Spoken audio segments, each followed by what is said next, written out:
please stand up as we lead our prayer. Okay, repeat after me. I fold my hand, I bow my head and close my eyes and pray. Lord God, thank you for this day. Amen. Okay, good morning, class. Good morning, teacher. Okay, so my name is Teacher Rachel. And now I'm going to check your attendance.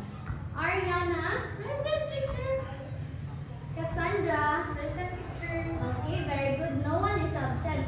So now, may I request everyone to please read our classroom rules. Number 1.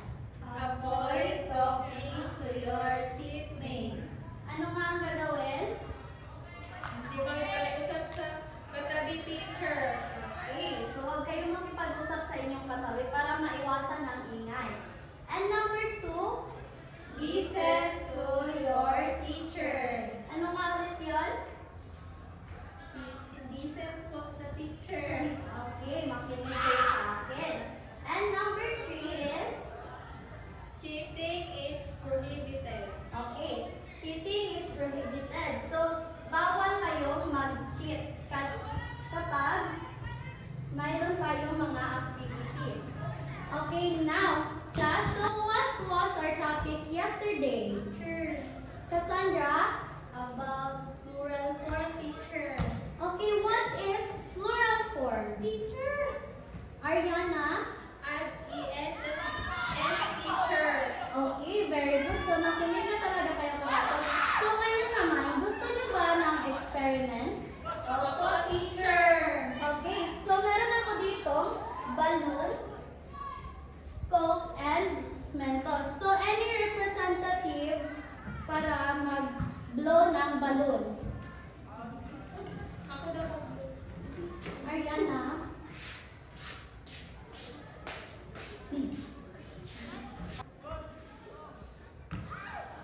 So, what you're going to do is to release the balloon. Did you see the balloon flew? Okay, so thank you, Ariana. You may now take your seat. So, next is the Coke and the Mentos. Any representative?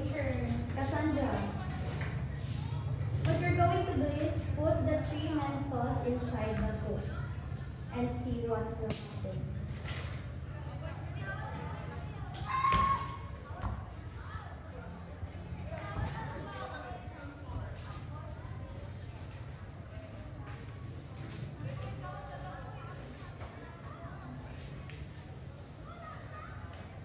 Okay. So what happened to the Coke, Cassandra? It overflows, teacher. Okay, thank you, Cassandra. You may now take your seats. Okay, thank you for your cooperation, class. And now we will have an activity called Scoop the Ice Cream.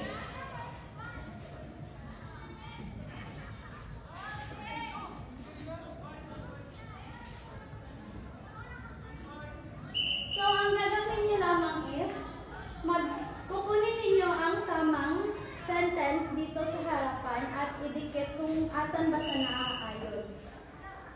Any representative? Ariana?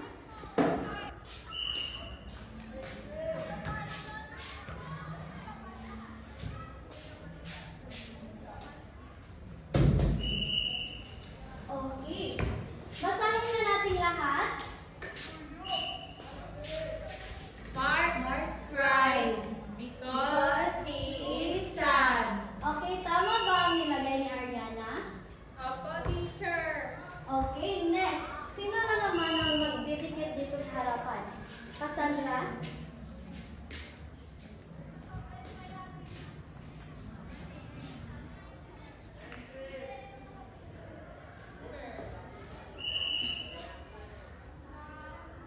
Okay, thank you. You may now take your seat.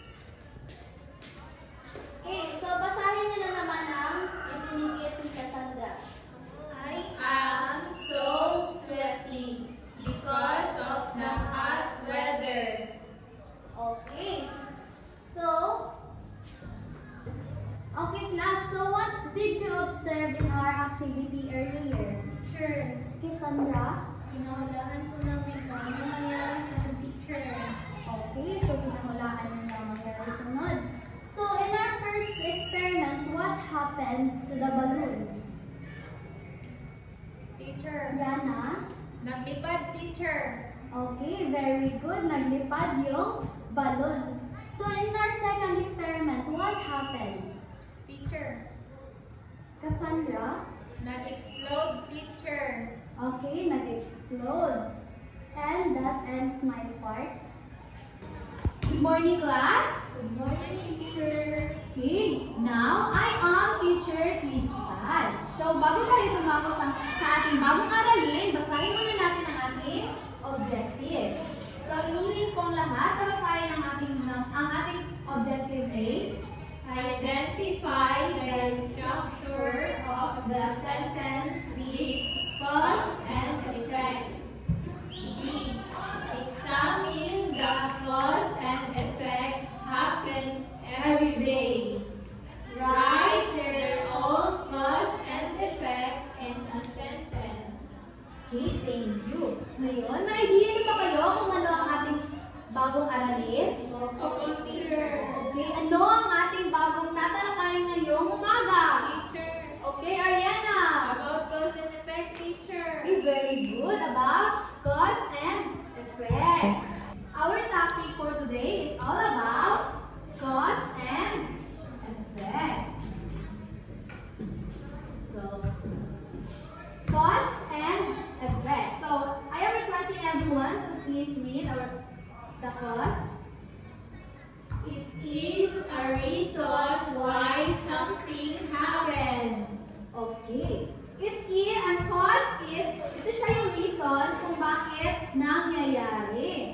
So, the next one is Effect is the result of what happened due to its cause or action. okay. So, I have here an example. So, i-identify ninyo kung saan dito ang cause at saka ang effect. So, I am requesting everyone to please read the first sentence. Grace is hungry because she didn't eat breakfast. Okay. Sino sa inyo ang gusto pumunta dito sa harapan at sabihin sa akin kung asan dito ang effect at saka cause? Teacher, Okay, Ariana.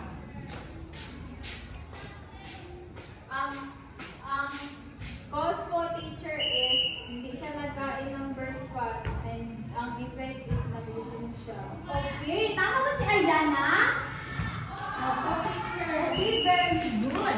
Ang cause dito is hindi siya kumain ng umagahan at saka yung effect is nagutom si Grace. Very good. Palakpakan natin si Ariana. Okay, ngayon naman, sino ang gustong pumunta dito sa harapan para sabihin sa atin kung asan dito ang cause at saka effect? Teacher. Okay, Cassandra.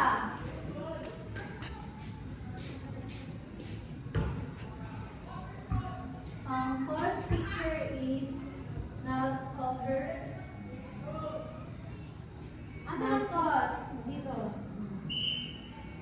Ang cause picture is nag-put siya ng 3 Mentos tapos ang effect picture is nag-overflow. Okay, pwede mo babasahin muna ito lahat? I put 3 Mentos in a bottle of Coke.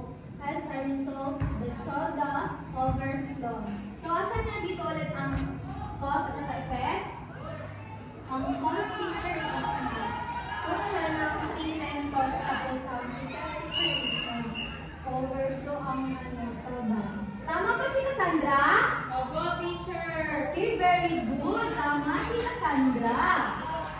Now, I will divide you into 2 groups. So, each group ay bibigyan ko ng isang cartolina at colored paper. So, gagawa kayo ng flipbook at huguhin kayo ng 2 senaryo na nagpapaliwanag ng cause at saka effect. So, bibigyan ko lamang kayo ng 5 minuto para gawin ito. Naintindihan ba? Opo, teacher. Okay, maaari na kayong magsimula. Tapos na ba ang lahat? Opo, teacher. Okay, dahil tapos na ang lahat, bigyan natin ng palakpak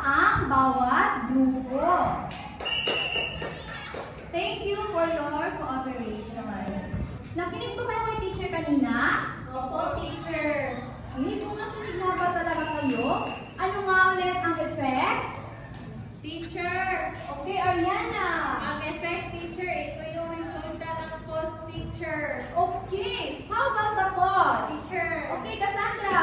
Reason why something happened, teacher. Okay, very good.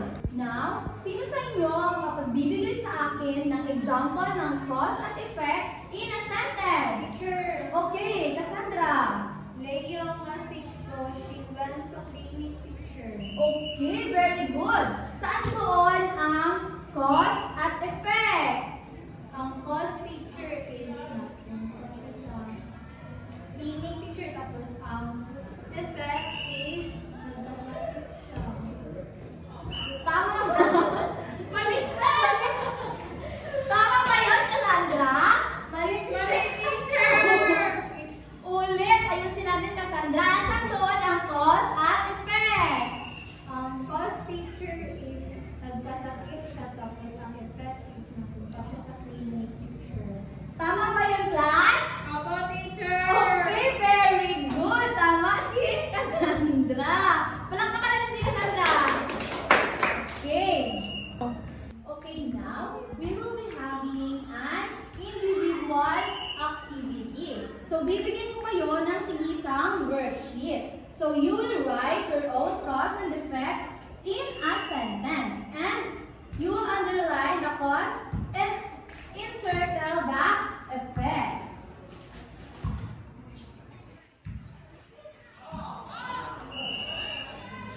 So, bibigyan ko lamang kayo ng 5 minuto para tapusin ang lahat ng yan. So, pwede na kayong magsimula. And now, before tayo magtatapos sa ating klase ngayong umaga, magkakaroon muna tayo ng assignment. So, pwede mo basahin natin lahat. Write a 5 cause and effect sentences using scenarios that happen in your community.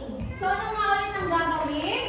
Magsulat ng 5 cause and effect sentences, teacher. Using? Scenarios that happen in your community. Okay. Kailan ito ipapasa? Bukas, teacher. Okay, bukas ipapasa ito ha. Saan gagawin? Sa bahay ko. Saan isusulat? Sa notebook, teacher. Okay, very good. I am requesting everyone to please stand. Goodbye, class. Goodbye, teacher. Okay, goodbye and thank you again.